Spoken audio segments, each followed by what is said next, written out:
Magandang araw po sa inyo lahat. Friday na naman tayo dito. Ang bilis ng araw, ang bilis ng isang linggo, mga kaibigan, mga kababayan ka Pokemon. Welcome po kayo, future Pokemon Millionaire. Happy lunch po, happy lunch sa inyo lahat. Happy lunch po, ikain nyo na lang po kami. Yung mga kasama ko, hindi na sila kakain hanggang bukas. Para makapagtipid-tipid kami. Kasi wala pa kaming benta ngayong araw na ito. Boom, boom, boom! Pero pag bumili po kayo, kakain na po sila. Pasensya na, medyo maingay sa kabilang kwarto. Kasi syempre, tuloy-tuloy yung ating renovation.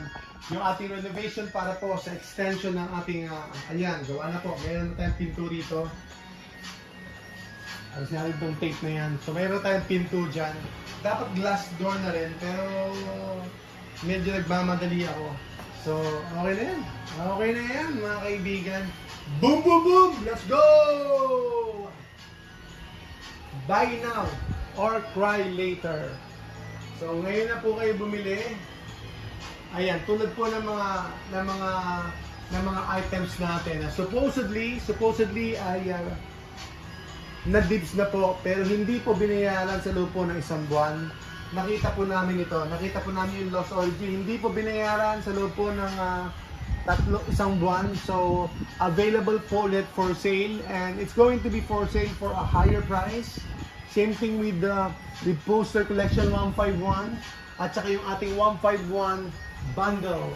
Available po ulit. Kasi may nakita po kami. Supposedly, dibs na po yan, pero hindi po binayaran ng customer 1 month.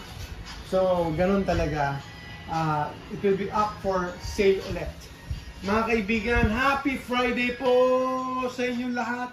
Buy now or cry later. Especially if you have the funds. Pag wala kayong pera, wala kayong budget, wala kayong allocation sa pondo ninyo para sa Pokemon, no worries, huwag kayong mag-alala. Wala kayong dapat alalahanin, wala kayong dapat problemahin. Pero if you have the funds, tapos hindi nyo bibili ngayon, yun ang pwede maging very concerning. Dahil you have the funds and sayang po yung missed opportunity. Unless na mag-crash next month, I don't know. Pero more or less, it's going strong. The hobby is going strong. The hobby is going forward. The hobby is getting more demand. But no supply! Boom, boom, boom!